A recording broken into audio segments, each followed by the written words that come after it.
नमस्कार दोस्तों, चलिए जान लेते हैं उत्तर प्रदेश के सभी 75 जिलों की आज की ताजा बड़ी और महत्वपूर्ण खबरों को। लेकिन उससे पहले वीडियो को लाइक कमेंट जरूर करें और साथ ही ये भी बताएं कि आप इस वीडियो को किस जिले, शहर या गांव से देख रहे हैं।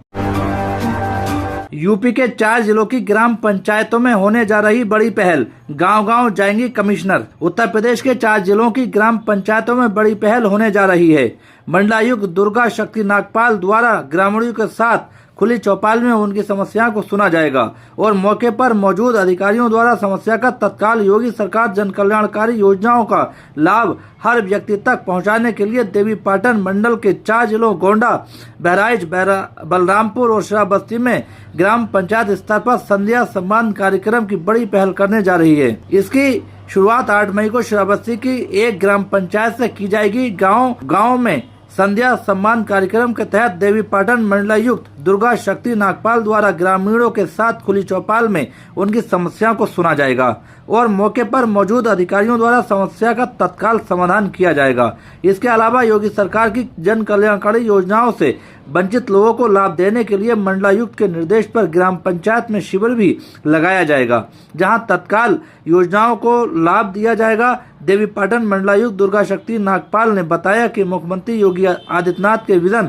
सबका साथ, सबका विकास और सबका विश्वास के मंत्र को प्रभावी रूप से धरातल पर उतारने के लिए ग्राम पंचायत स्तर पर संध्या सम्मान कार्यक्रम का आयोजन किया जा रहा है। देवीपाटन मंडल के 4 जिलों गोंडा, बहराइच, श्रावस्ती और बलरामपुर में ग्राम पंचायत स्तर पर संध्या सम्मान कार्यक्रम का आयोजन किया जाएगा। इसकी शुरुआत 8 मई को श्रावस्ती में चयनित ग्राम पंचायत स्तर पर मंडलायुक्त दुर्गा शक्ति नागपाल की अगुवाई में संध्या सम्मान कार्यक्रम के तहत खुली चौपाल आयोजित की जाएगी।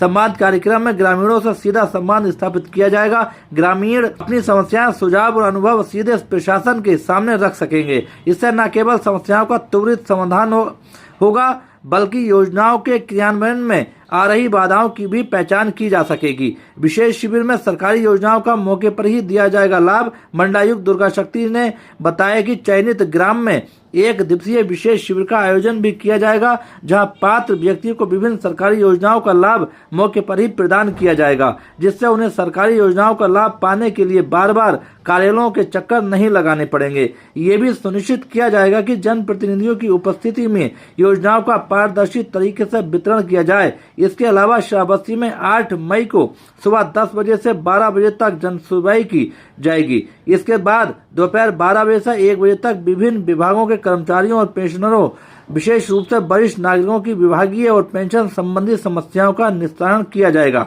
वहीं दोपहर 2 बजे से 4 बजे तक जिले में निर्मित एवं निर्माणाधीन परियोजनाओं की गुणवत्ता की जांच की जाएगी। सार्वजनिक जमीन पर नमाज पढ़ने की अनुमति नहीं, इलाहाबाद हाईकोर्ट ने खारिज की याचिका। हाईकोर्ट ने संभल जिले में गुन्नौर तहसील अंतर्गत इकोना निवासी असीन की याचिका खारिज कर दी है। कोर्ट ने साफ किया कि सार्वजनिक भूमि पर सभी का समान अधिकार होता है। इलाहाबाद हाईकोर्ट ने सार्वजनिक भूमि पर नमाज पढ़ने को लेकर महत्वपूर्ण टिप्पणी की है। कोर्ट ने कहा कि ऐसे भूमि का उपयोग किसी एक पक्ष द्वारा धार्मिक गतिविधियों के लिए नहीं किया जा सकता। हाईकोर्ट ने संभल जिले में गुन्नौर तहसील अंतर्गत इकोना निवासी असीन की याचिका खारिज कर दी है। कोर्ट ने साफ किया कि सार्वजनिक भूमि पर सभी का समान अधिकार होता है। इसका एक तरफा उपयोग कानून स्वीकार्य नहीं है। जस्टिस सरल श्रीवास्तव और जस्टिस गरिमा प्रसाद की डिवीजन बेंच में इस मामले की सुनवाई हुई। कोर्ट ने इसी निर्णय में कहा कि पूर्व में मुनाजिर खान बनाम उत्तर प्रदेश राज्य अन्य के मामले में हाईकोर्ट ने आदेश दिया है। बदायूं में लगने जा रही नोटों की मशीन, गंगा एक्सप्रेसवे किनारे 269 एकड़ में मचेगी औद्योगिक हलचल। गंगा एक्सप्रेसवे बदायूं में औद्योगिक विकास को गति दे रहा है, जहां घटपुरी इंटरचेंज के पास 269 एकड़ में IMLC विकसित होगा। अब तक 15 निवेशकों ने इसमें रुचि दिखाई है, जिससे हजारों युवाओं को रोजगार मिलने की उम्मीद है। मेरठ से प्रयागराज तक कुल 594 किलोमीटर लंबा गंगा एक्सप्रेसवे जिले के औद्योगिक विकास की नई इबारत लिखने को तैयार है। जिले से गुजर रहे करीब 92 किलोमीटर लंबे इस एक्सप्रेसवे को स्थानीय लोग 92 किलोमीटर तक अलग अलग स्तर के रूप में देखने लगे हैं। खास तौर पर औद्योगिक, वाणिज्यिक और लॉजिस्टिक गतिविधियों को लेकर जमीन पर हलचल तेज हो गई है। घटपुरी इंटरचेंज के पास 269 एकड़ भूमि पर प्रस्तावित औद्योगिक, वाणिज्यिक और लॉजिस्टिक केंद्र निवेशकों के आकर्षण का केंद्र बन चुका है। अब तक 15 निवेशकों ने उद्योग स्थापित करने में रुचि दिखाई है। स्थानीय स्तर पर भी किसानों और उद्यमियों ने अपनी जमीनों पर कोल्ड स्टोरेज और वेयरहाउस बनाने की योजना शुरू कर दी है। एक कोल्ड स्टोरेज का निर्माण पूरा भी हो चुका है, जो इस क्षेत्र में संभावनाओं की पहली झलक भी है। वहीं दातागंज के डहरपुर के पास भी एक औद्योगिक क्षेत्र विकसित किया जा रहा है। इससे एक पिछड़े हुए क्षेत्र को आने वाले समय विकसित होने के लिए नए अवसर मिलने वाले हैं। गंगा एक्सप्रेसवे पर फिलहाल नहीं लगेगा टोल टैक्स, कब तक फ्री कर सकेंगे सफर।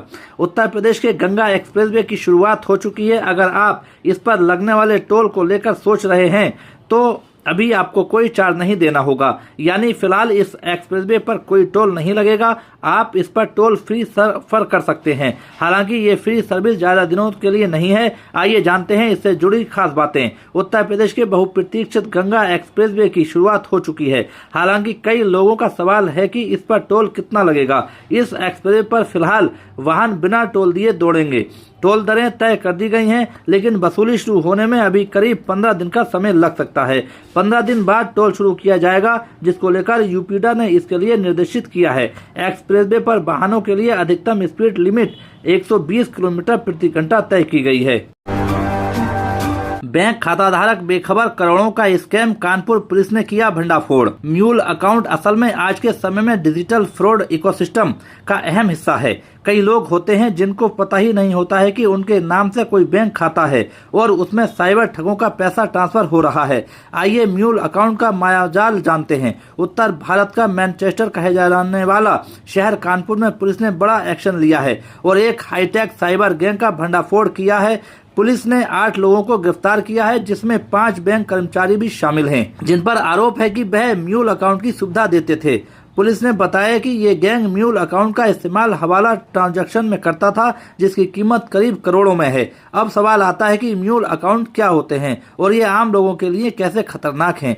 म्यूल अकाउंट असल में वे बैंक खाते होते हैं जिनका मालिक कोई और होता है और उसका ऑपरेशन किसी दूसरे शख्स के पास होता है। आसान भाषा में समझे तो दूसरे शख्स के डॉक्यूमेंट पर बैंक खाता ओपन कर दिया जाता है, जिसकी खबर असली मालिक को होती ही नहीं है। म्यूल अकाउंट असल में आज के समय में डिजिटल फ्रॉड इकोसिस्टम का अहम हिस्सा है। ये वे बैंक खाते हैं जिनका इस्तेमाल बैंक खाते में आने वाले रुपयों को निकालने या फिर दूसरे बैंक अकाउंट में ट्रांसफर करने के लिए किया जाता है।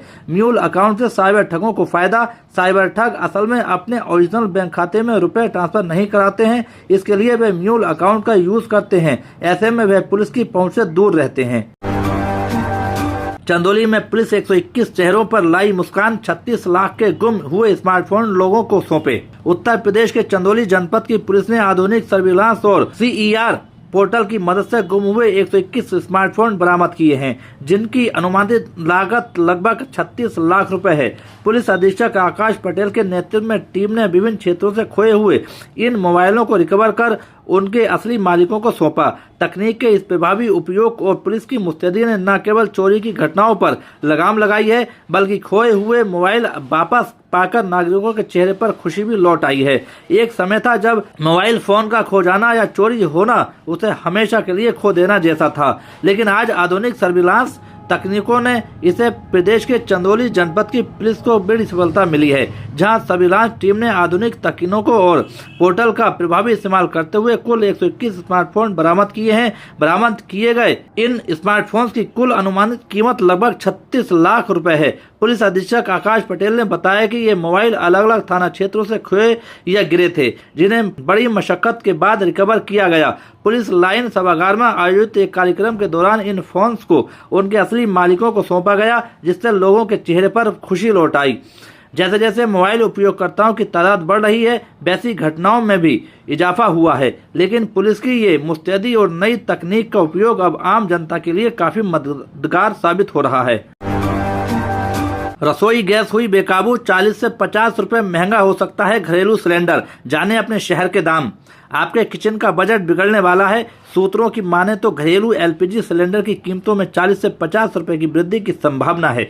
जाने क्या जाने आज क्या है आपके शहर में दाम। रसोई में चूल्हा जलाना अब और भी महंगा होने जा रहा है। आप भी इस बात से बेखबर हैं तो संभल जाइए। सरकार की ओर से ऐसे संकेत मिल रहे हैं जो आपकी जेब पर सीधा असर डालने वाले हैं। खबर है कि बहुत जल्द घरेलू एलपीजी सिलेंडर की कीमतों में एक बड़ा उछाल देखने को मिल सकता है। 1 मई को कमर्शियल सिलेंडर में करीब 1000 रुपए की बढ़ोतरी हुई थी। सूत्रों ने बताया कि घरेलू एलपीजी सिलेंडर की कीमतों में 40 से 50 रुपए प्रति सिलेंडर तक की बढ़ोतरी की जा सकती है। वो सिलेंडर जो पहले से ही आपकी रसोई के बजट को हिलाए हुए था अब और भी महंगा होने की कगार पर है। बड़ी बात यह है कि सिलेंडर के दाम में अगले 5 से 7 दिनों में इजाफा हो सकता है।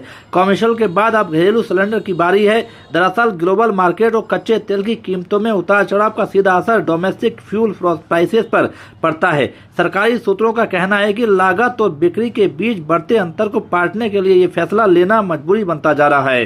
हालांकि पेट्रोलियम मंत्रालय की अंतिम मुहर लगना अभी बाकी है, लेकिन सुगबुगाहट तेज है कि ये फैसला किसी भी वक्त लागू किया जा सकता है। कमर कस लें, पेट्रोल डीजल के दाम जल्द बढ़ने को हैं। सरकार ने कही ये बात।